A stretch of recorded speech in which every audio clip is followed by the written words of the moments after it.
Chapter 12. The Storm. At sunrise next morning, the wind grew stronger and the sky got dark. "Well, we are going to have a storm," John Bunsby told Mr. Fogg. "Is it coming from the north or the south?" asked Mr. Fogg simply. "From the south." "That is good news," said Mr. Fogg. "It will carry us in the right direction."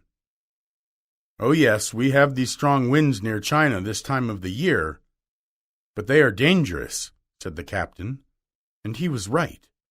The weather got worse, and the boat went up and down in the sea. With the wind behind them, and the heavy rain, it was difficult for the captain. All the sails except one were taken down. All the doors were locked, so that no water could come in. They waited. The captain asked his passengers to stay in their cabins. "I don't like it because there is little air," said Mr. Fogg, and stayed on the deck. Aouda didn't leave the deck and watched the Englishman proudly. His face didn't change when the biggest waves hit the boat again and again. At night the storm grew stronger and more dangerous. John Bunsby came up to Mr. Fogg and said, "I think, sir, we should find a port in China." "I know only one port in China, Shanghai."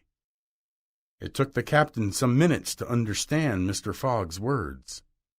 "Very well, sir, let us go to Shanghai." And so the boat kept on its way to the north, through the high waves, strong winds, and dark night. "It is a real wonder that the boat isn't going down the water," thought Mr. Fix. He was afraid of the storm and felt terrible and unhappy. At midday, the storm finally stopped. The passengers were now able to take some food and to take a rest. The captain put up all the sails, and the boat moved at a good speed to Shanghai. Now, Mr. Fogg was not more than 45 miles from the ship to Yokohama, but he only had 6 hours to catch it. "We have to sail at the speed of 9 miles an hour, but the wind is weakening," thought the captain. He didn't want to be late and lose his money. Mr. Fogg stayed quiet and cold. "His journey is in danger," the detective thought happily. At 7 o'clock the passengers saw a long black chimney of the ship, with black smoke coming out of it. It was the ship to Yokohama, sailing from Shanghai at its usual time. "Put down the flag," said Mr. Fogg. It was like an SOS signal at those times. "I hope that the ship captain won't see it," thought the detective hopefully. "Signal the ship," said Mr. Fogg. The captain had a small cannon on deck. He used it to send signals during bad weather. He filled it with gunpowder. "Fire," said Mr. Fogg without any doubt, and the cannon fired.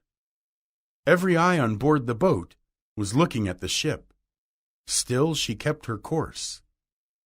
Suddenly the ship captain saw the boat's flag down and turned his ship.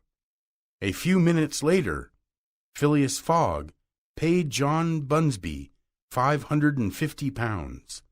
Then he, Aouda, and Fix got on board the ship for Yokohama, where it arrived on time on the morning of November 14th.